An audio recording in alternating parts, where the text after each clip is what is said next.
तो चलिए बच्चों, नेक्स्ट अपन स्टार्ट करते हैं। तो मुझे सबसे पहले एक्चुअली में आज आप लोगों को समझाना है ट्रायोड वॉल्व।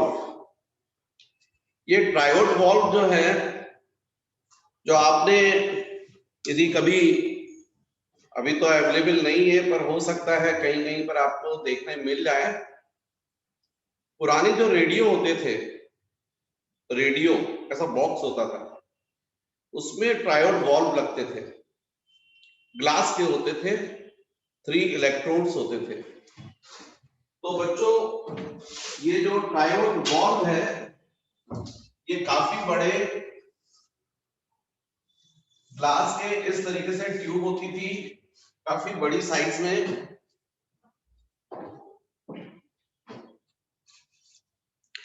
काफी बड़ी साइज में से ट्यूब होती थी और इसमें एक इलेक्ट्रोड यहां, एक इलेक्ट्रोड यहां और एक इलेक्ट्रोड ये होता था। इसको बच्चों हम लोग बोलते थे कैथोड, क्योंकि ये लो पोटेंशियल पर होता था।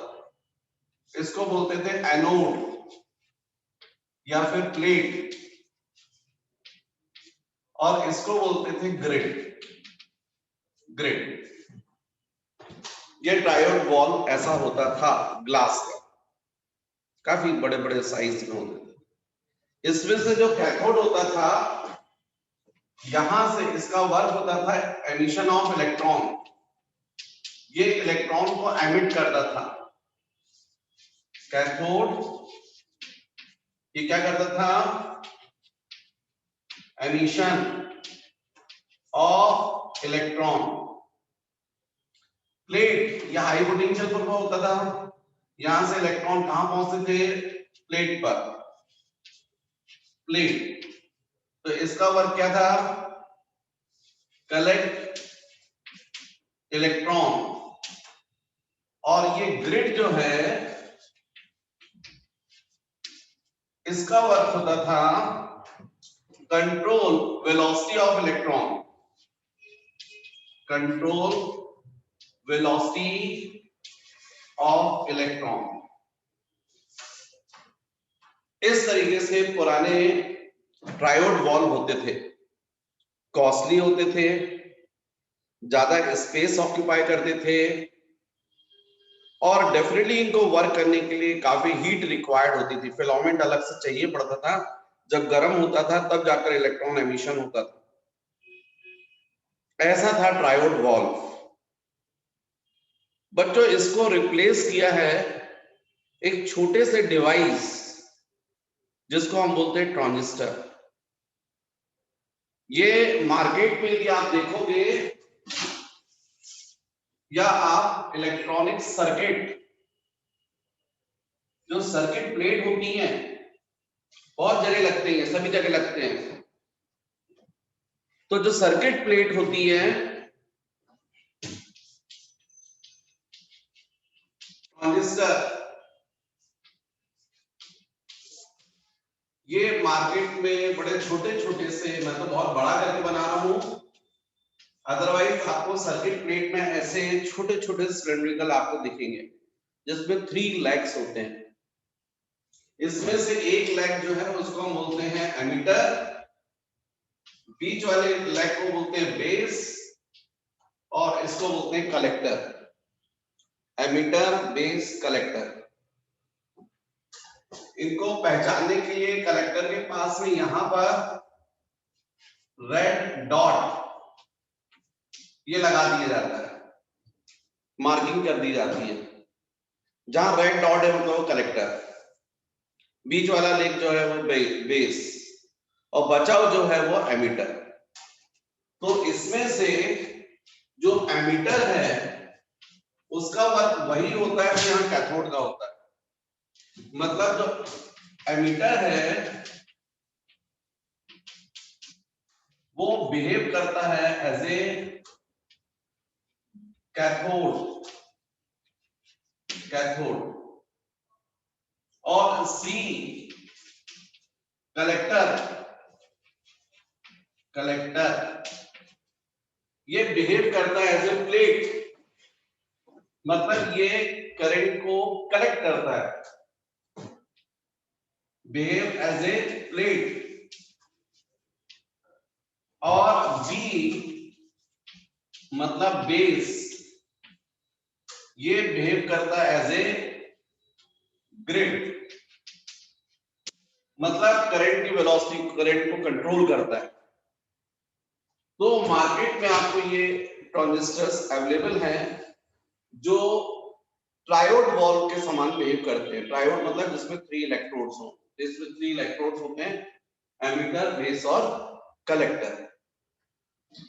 अब बच्चों ये जो ट्रांजिस्टर है इनका क्या यूज है ये तो अपन आगे डिस्कस करेंगे, अभी आपको समझ में आ जाएगा। पर नेक्स्ट मुझे जो आपको बताना है वो है types of transistor, types of transistor. तो मार्केट में ये दो तरीके के ट्रांजिस्टर्स अवेलेबल हैं, एक है एनपीएन और एक है पीएनपी। मतलब यदि आपसे कोई पूछे व्हाट इज ट्रांजिस्टर, तो आपको बोलना चाहिए बुक की लैंग्वेज में, ए transistor is a small device constructed from P and N type silicon or germanium semiconductors, which can be used as a 3-terminal device with two junctions. इस तरीके से आप ट्रांजिस्टर्स को डिफाइन कर सकते हैं।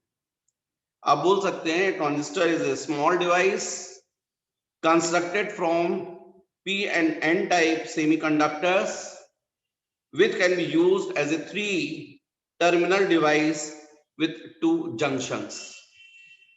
तो बच्चों ये जो लिखा है उसका मतलब क्या है अभी आपको समझ में आ जाता है। तो नेक्स्ट बता रहा हूं आपको टाइप्स ऑफ ट्रांजिस्टर। तो ये हो गया NPN, एक है NPN और दूसरा है PNP। तो पहले अपन डिस्कस करते हैं NPN। तो ये जो NPN है इसमें हम दो पीएन जंक्शन डायोड लेते हैं, पीएन जंक्शन, पीएन, दो पीएन जंक्शन डायोड लेते हैं और इन दोनों पीएन जंक्शन डायोड के पीपी सेमीकंडक्टर को कॉमन रखकर स्पेशल डिवाइस से मेल्ट कर देते हैं। तो फिर ऐसा करने पर ये बन जाता है NPN, NPN।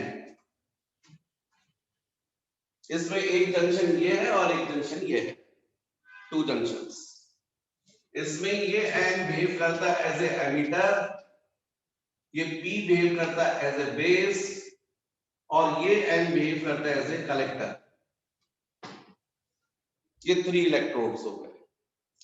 जब हम इनको सर्किट में कनेक्ट करते हैं तो आपको याद रखना है हमेशा एमिटर बेस को हमको कनेक्ट करना है फॉरवर्ड बायसिंग में और बेस कलेक्टर को कनेक्ट करना है रिवर्स बायसिंग।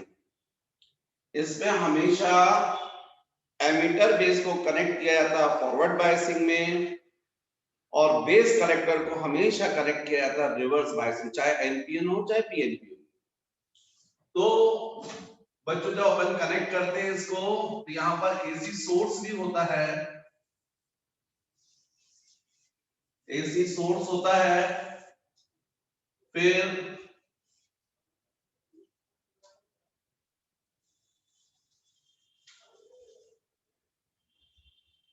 ये हो गया आपका एन पी एन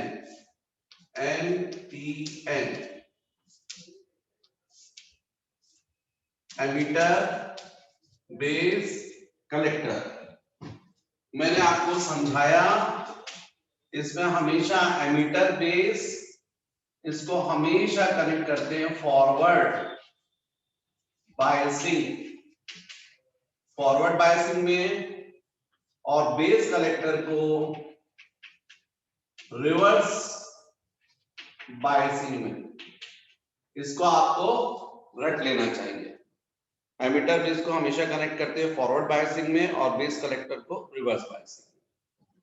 तो जब ये एनपीएन है तो यहाँ एसी सोर्स होता है, फिर ये एमिटर बेस यहाँ पर बैटरी कनेक्ट करेंगे, फिर ये बेस कलेक्टर ये रिवर्स बायसिंग में, तो यहाँ लोड होता है, लोड मतलब एक्सटर्नल रेजिस्टेंस, और फिर यहाँ पर बैटरी, ऐसा रहता है। तो मैंने समझाया आपको एमिटर बेस को हमेशा फॉरवर्ड बायसिंग में, तो फॉरवर्ड बायसिंग में आपको मालूम है बैटरी का पॉजिटिव टर्मिनल बी से और बैटरी का नेगेटिव टर्मिनल एंड से, तो इसलिए ये नेगेटिव टर्मिनल ये प्लस ये माइनस, और बेस कलेक्टर को रिवर्स बायसिंग में तो हमको क्लियर दिख रहा बेस पी टाइप का है तो बैटरी के नेगेटिव से, और कलेक्टर एन टाइप का तो बैटरी के पॉजिटिव से। ये मैंने आपको समझाया था रिवर्स बायसिंग, और तो ऐसा हम लोग कनेक्ट करते हैं। अब यहां से एक्चुअली में बेस से मामूली करंट जाता है जिसको बोलते हैं डेल आई बी, यहां से कलेक्टर करंट डेल आई सी, फिर ये दोनों करंट यहाँ कंबाइंड होते हैं और एमिटर से एमिट होते हैं जिसको हम बोलते हैं डेल आई ई। तो यदि हम किरचॉफ्स लॉ अप्लाई करें तो उस कंडीशन में हो जाएगा del I B plus del I C is equal to del I E. Del I B base current change in base current plus del I C change in collector current is equal to del I E change in emitter current. Practically देखा गया है बच्चों, ये base current तो बहुत मामूली होता है, मात्र 2%, कलेक्टर करंट जो होता है वो 98%, और ये हो जाएगा फिर 100%। इसका मतलब जैसे 0.02 मिली एम्पियर, ये हो गया 0.98 मिली एम्पियर, तब जाकर ये होगा 1 मिली एम्पियर। तो ऐसा एम्पियर में होता है। एक और बात बच्चों, सर्किट डायग्राम में जब अपन शो करते हैं तो ट्रांजिस्टर जो है उसको हम इस तरीके से शो करते हैं, ऐसा। ये ट्रांजिस्टर का सिंबल है, ये ट्रांजिस्टर का सिंबल है। इसमें ये एमिटर, ये हो गया बेस, और ये हो गया कलेक्टर। इसमें एक बात ध्यान रखें, टीचर्स इस डायग्राम को कट कर देते हैं। यदि आप सर्किट डायग्राम बना रहे हैं और यदि ऐसा बना रहे हैं तो ये गलत मानते हैं। ये दोनों इलेक्ट्रोड्स के बीच में सेपरेशन आपको शो करना है। तो एनपीएन जो है और पीएनपी दोनों के लिए सर्किट डायग्राम में इसी तरीके से शो किया जाता है। लेकिन फिर भी यदि आपको केवल डायग्राम दे दिया जाए, दो तरीके के डायग्राम देते हैं, एक ऐसा और एक ऐसा।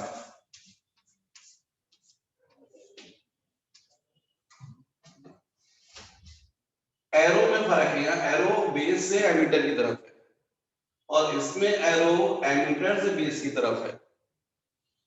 तो इन दोनों में से एक ट्रांजिस्टर एनपीएन है और एक पीएनपी है। और यदि आपसे पूछा जाए बताइए किसका सिंबल है, एनपीएन का या पीएनपी का, तो आपको बोलना पड़ेगा ये वाला जो है वो एनपीएन का और ये सिंबल पीएनपी का है। क्योंकि आप देखो एनपीएन में बेस से करंट किस तरह जा रहा था, एमिटर की तरफ। कहां, बेस टू एमिटर। वैसे आपको इतना मैंने समझा के बताया, लेकिन फिर भी आप डायरेक्ट याद करना चाहते हैं तो अल्फाबेट्स देखिए, एबीसीडी, उसमें पहले बी है फिर बाद में ई है, A B C D E, B पहले बाद में ई, और आगे एनपी, तो आप देखो पहले एन है बाद में पी है, JKLMNOP, पहले एन बाद में पी। तो ऐसे भी आप मेमोरी में रख सकते हो, जिसमें N2P सीक्वेंस में, उसमें करंट भी सीक्वेंस में P2E, क्या हो गया। जबकि PNP जो रहेगा उसमें उल्टा हो गया, P उसके बाद में N, उल्टा है ना, तो इसलिए यहां एरो भी E2B रहेगा। तो अभी फिलहाल एनपीएन के लिए मुझे बताना था, तो ये एनपीएन का सिंबल है। अब इसका क्या यूज है वो तो मैं आगे समझाऊंगा, अभी तो मुझे थोड़ा सा टाइप समझाना आपको। तो बच्चों ये मैंने आपको बताया एनपीएन। नेक्स्ट मैं समझाने वाला हूं आपको पीएनपी। लेकिन फिर भी कुछ बच्चे वीडियो को पॉज करके नोट्स बना रहे हैं, क्योंकि मुझे वॉच टाइम जो है वो दिखता है यूट्यूब पर, और दिखता है कि बच्चे बहुत पढ़ाई कर रहे हैं इससे, तो इसलिए मैं बोर्ड के सामने से हट गया, वीडियो को पॉज करके आप नोट्स बना लीजिएगा। तो नेक्स्ट बच्चों पीएनपी, इसमें भी हम पीएन जंक्शन डायोड ही लेते हैं, बस फर्क यह है कि जो 2 पीएन जंक्शन डायोड हम लेते हैं उनके एन टाइप सेमीकंडक्टर्स को के एंड्स को कॉमन रखकर स्पेशल डिवाइस से मेल्ट कर देते हैं। ऐसा करने से ये बन जाता है PNP,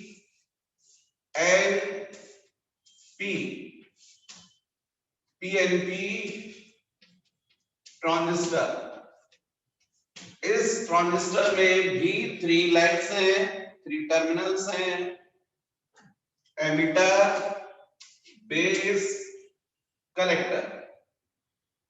इसको भी वैसा ही जैसा मेरे को तो आपको बोला मैंने, चाहे एफपीएन हो चाहे पीएनपी, दोनों के लिए याद कर लीजिए, एमिटर बेस हमेशा फॉरवर्ड बायसिंग में और बेस कलेक्टर हमेशा रिवर्स बायसिंग में। तो यहाँ एमिटर पी टाइप का है, यहाँ एसी सोर्स होता है बच्चों, फिर यहाँ पर बैटरी, यहाँ बैटरी, यहाँ पर लोड, एक्सटर्नल रेजिस्टेंस, और ऐसा कनेक्शन होता है।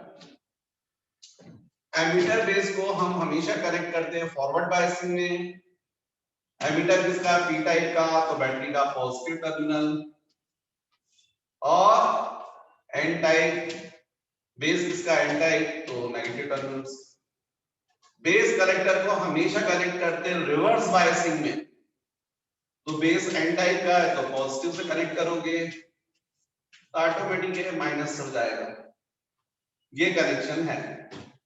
अभी भी यहाँ पर ऐसा ही होता है, पर यहाँ थोड़ा सा फर्क आता है कि ये एमिटर करंट जो है वो इंटर करता है और इसका डिस्ट्रीब्यूशन होता है बेस में और कलेक्टर में।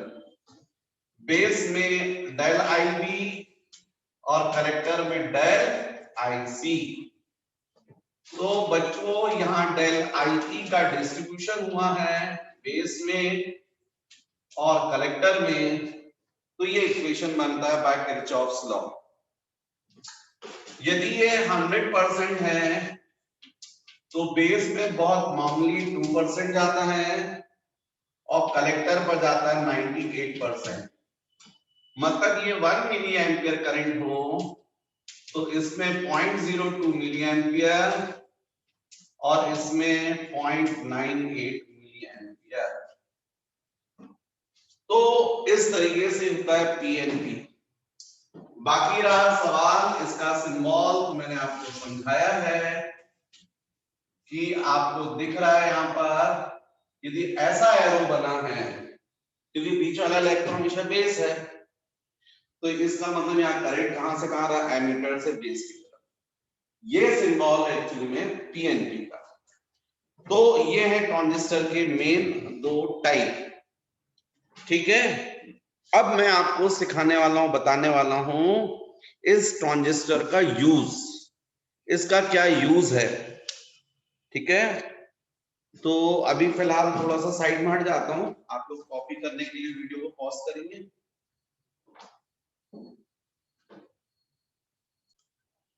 तो बच्चों नेक्स्ट हमको जो टॉपिक डिस्कस करना है वो है use of transistor as an amplifier. अब व्हाट इज एम्पलीफायर? तो the increase of voltage signal और current signal, this process is called amplification, and the device used for this purpose is called amplifier. The process to increase the voltage signal or current signal is called amplification, and the device used for this purpose is called amplifier. तो बच्चों ये amplifier voltage signal को भी increase करता है, current signal को भी increase करता है। तो हम ट्रांजिस्टर का यूज करते हैं एज एन एम्पलीफायर, लेकिन जब यूज करते तो दो डिफरेंट मोड हैं जिनमें हम इनका यूज करते हैं। मतलब दो डिफरेंट टाइप से कनेक्शंस होते हैं, दो डिफरेंट मेथड्स हैं जिनको मोड बोलते हैं। इनमें से फर्स्ट जो मोड है वो है कॉमन बेस मोड, जिसको सीबी मोड बोलते हैं। तो first common base mode, common base mode, इसको हम सीबी मोड कहते हैं। ठीक है, इस मोड में जब हम कनेक्शन करते हैं तो बेस को कॉमन रखते हैं, इसमें इनपुट सर्किट में भी और आउटपुट में भी। थोड़ा सा पेशेंस रखेंगे तो एकदम समझ में आ जाएगा। तो जैसे मान लीजिए मैं यहाँ पर सर्किट डायग्राम ड्रॉ कर रहा हूं पीएनपी के लिए। अब कोई जरूरी नहीं है कि मैं वो करूं, मैं इलेक्ट्रॉनिक सर्किट भी बना सकता हूं, तो ऐसा बना सकता हूं। ये देखो ऐसा, ये एमीटर हो गया, ये बेस हो गया और ये कलेक्टर। क्या चलिए इसके अंदर कर देते हैं, एमीटर, बेस और कलेक्टर, ऐसा कर देते हैं। और मान लीजिए सर्किट में किसके लिए बना रहा हूं, पीएनपी के लिए। तो चलिए ये हो गया पी, ये एन, पी। मैंने आपको समझाया यहाँ पर एसी सोर्स तो होता ही है। यहाँ बैटरी आप कनेक्ट करोगे, यहाँ बैटरी कनेक्ट करोगे, यहाँ पर लोड होगा जिसमें आपको बढ़ा हुआ वोल्टेज या करंट मिलेगा रेजिस्टेंस में। जो रेजिस्टेंस है, बल्ब है मान लीजिए, तो उसके जो फिलामेंट, उसका जो रेजिस्टेंस होगा उसको अपन लोड कह रहे हैं।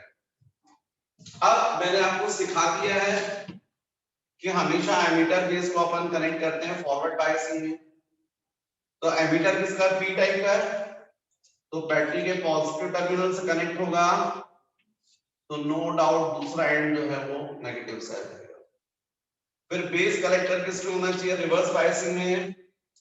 बेस किसका, एन टाइप का, तो बैटरी के किससे होगा, पॉजिटिव से। भाई एन टाइप है तो पॉजिटिव से होगा, और कलेक्टर पी टाइप का तो नेगेटिव से। तो ये आपका ऐसा कनेक्शन रहता है। इसमें इस सर्किट को इनपुट सर्किट बोलेंगे और इसको आउटपुट बोलेंगे। जो सिग्नल आपको इंक्रीज हुआ वो मिलेगा, वो यहां मिलेगा। यहां का सिग्नल, यहां का वोल्टेज बढ़कर यहां मिलेगा, इसलिए इनपुट और ये आउटपुट सर्किट। ये जो मैंने बनाया था वो किसके लिए बनाया था, पीएनपी के लिए सर्किट डायग्राम ड्रॉ किया। यदि मान लीजिए मैं एनपीएन के लिए बनाऊं, कॉमन बेस मोड में है, तो उसमें भी ऐसे बनाऊंगा मैं। ये ऐसा आ जाएगा, यहां पर एमीटर जाएगा, ये बेस जाएगा, ये कलेक्टर। इनपुट और आउटपुट दोनों सर्किट में क्या कॉमन है, बेस। यहां भी ऐसे ही होगा, ये एन, ये पी और ये एन। अब यहां एसी सोर्स रहता है, ये बैटरी हो गई, यहां भी बैटरी, यहां लोड, और ये एक्सटर्नल टर्मिनल, एक्स्ट्रा टर्मिनल्स। अब एमीटर के लिए फॉरवर्ड बायसिंग में होना चाहिए, तो एमीटर एन टाइप का, तो बैटरी के नेगेटिव टर्मिनल से।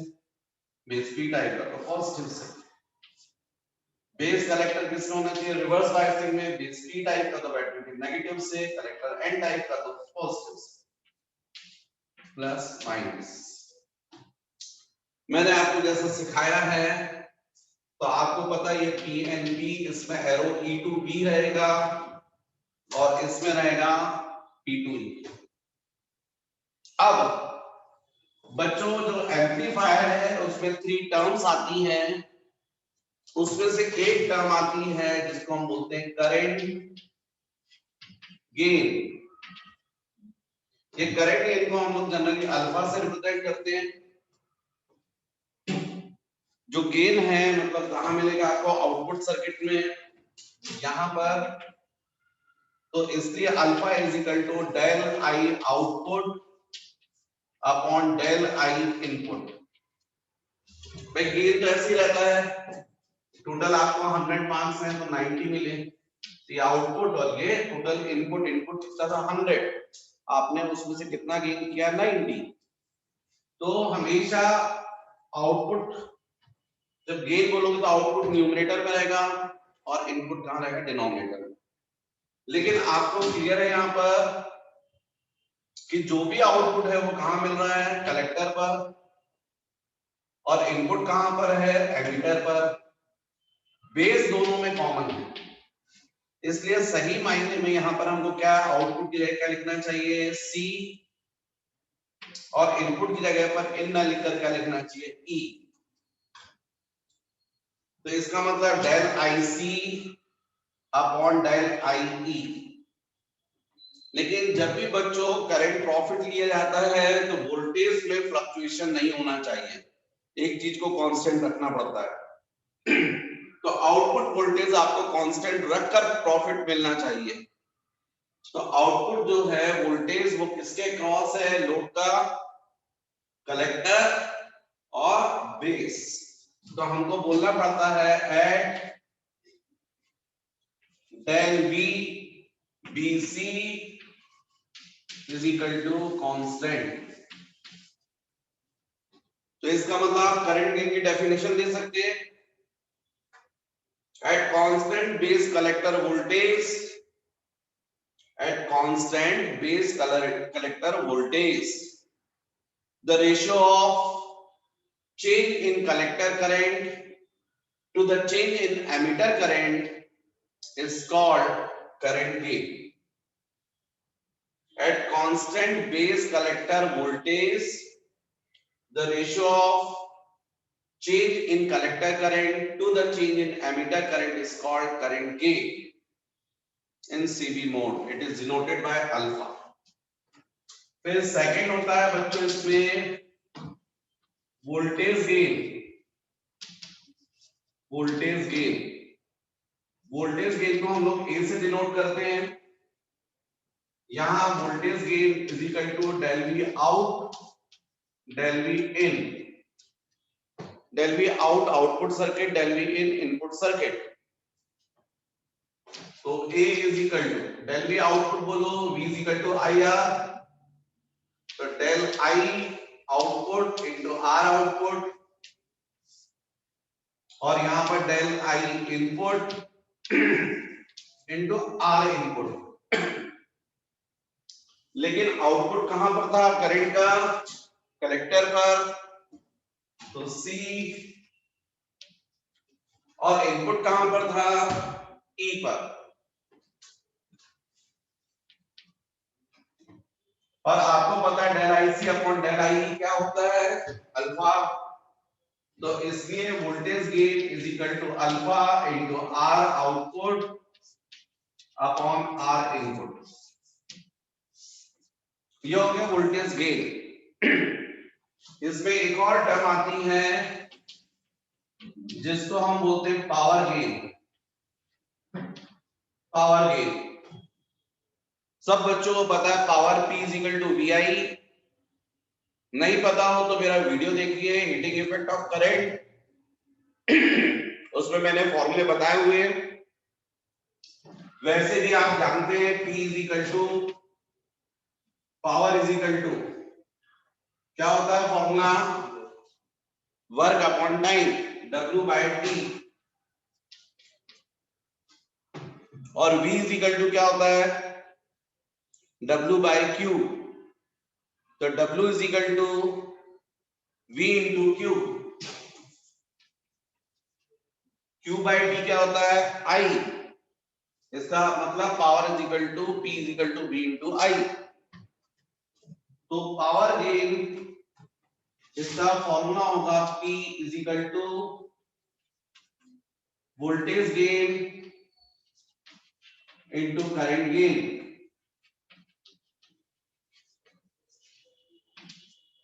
तो power P is equal to voltage gain बोलो A, करंट गेन बोलो अल्फा।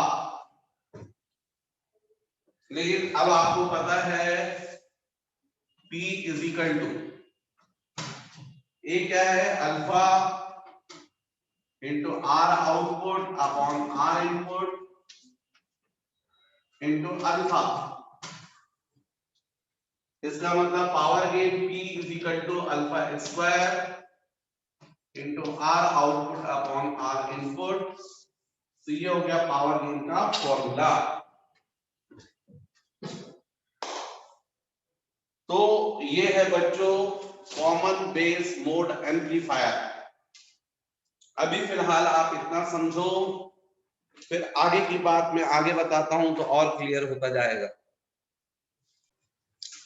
फिर नेक्स्ट जो एम्पलीफायर में कनेक्शन होता मेथड वो होता है common emitter mode. Common emitter mode, इसमें बच्चों इनपुट सर्किट और आउटपुट सर्किट दोनों में एमिटर को कॉमन रखा जाता है। जैसे यदि मैं यहां पर सर्किट ड्रॉ करूं तो ये ऐसा बनेगा, ध्यान दो मैंने ट्रांजिस्टर ड्रॉ किया है, ध्यान दो इनपुट सर्किट पे एसी सोर्स, यहाँ बैटरी, फिर यहाँ लोड, ये टर्मिनल्स, ये बैटरी। अब मान लीजिए ये सर्किट ड्रॉ कर रहा हूं मैं किसके लिए, पीएनपी के लिए। तो इसका मतलब ये तो आपको दिख रहा है एमीटर, ये बेस और ये कलेक्टर।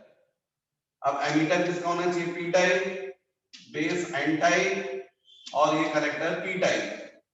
आपको दिख रहा है इनपुट सर्किट और आउटपुट सर्किट दोनों में मैंने क्या कॉमन कर दिया है, एमीटर। लेकिन एक बात तो तय है कि एमीटर बेस को हमेशा कनेक्ट करना है फॉरवर्ड बायसिंग में, तो एमीटर पी टाइप का तो बैटरी के पॉजिटिव टर्मिनल्स, तो सॉल्व किया जाएगा नेगेटिव टर्मिनल्स। बेस कलेक्टर को हम हमेशा कनेक्ट करते हैं किसमें, रिवर्स बायसिंग में। कलेक्टर पी टाइप का है, इससे इसलिए किससे जाएगा, नेगेटिव से, तो बाकी फिर यहाँ पर पॉजिटिव। तो अब यहां भी पिछले उसमें भी ऐसे ही था बच्चों, वहां भी ऐसा था, del I E is equal to del I B plus del I C. यहां भी ऐसा ही होगा।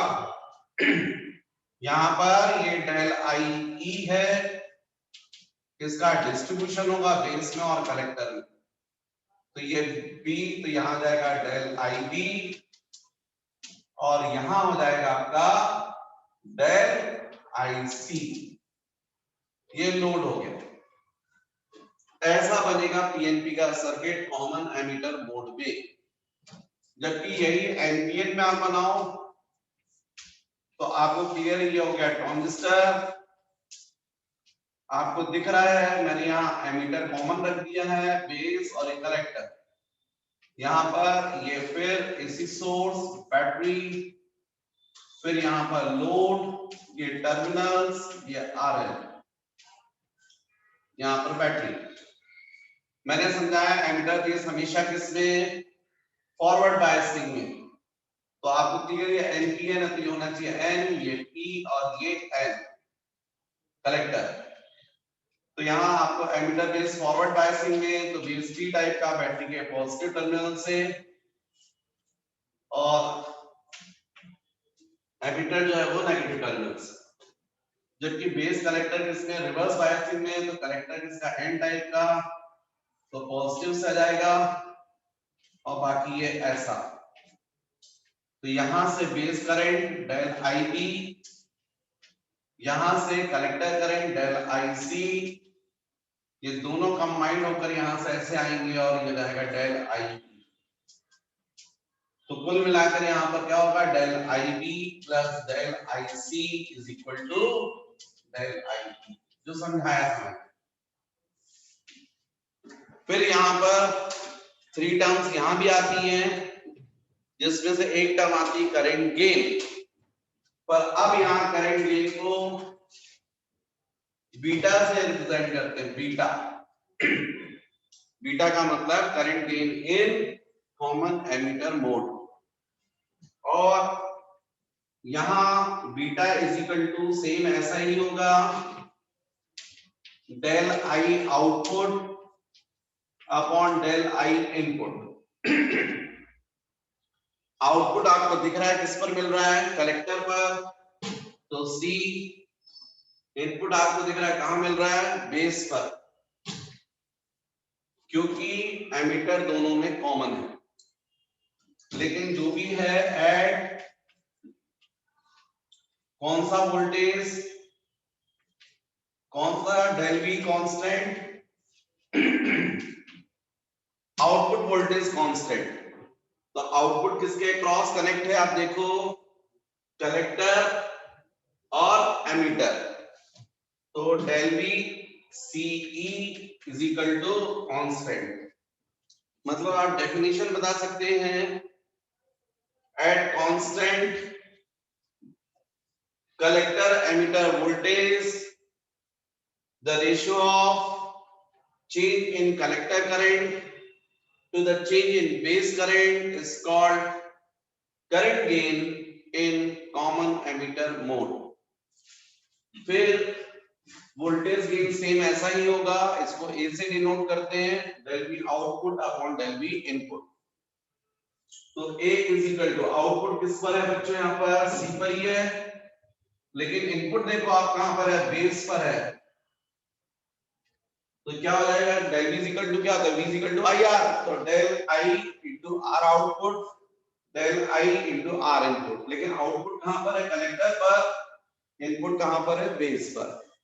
लेकिन ये जो क्वांटिटी लिखी है del I C upon del I B, किसके इक्वल होती है, बीटा के। तो इसलिए ए इज इक्वल टू क्या आएगा, beta into R output upon R input. Power gain भी सेम होगा बच्चों, voltage gain into current gain, बस फर्क ये है, वोल्टेज गेन तो ए रहेगा, करंट गेन पर रहेगा बीटा। अब आपको यहां पता है ए क्या होता है, beta into R output upon R input into of beta. तो यहां भी power gain beta square is equal to R output upon R input. तो ये है C mode, common emitter mode. अब क्या फर्क है, कौन सा मेथड बेस्ट है, तो ये अपन डिस्कस करेंगे। अभी फिलहाल इसको कॉपी कर लीजिएगा।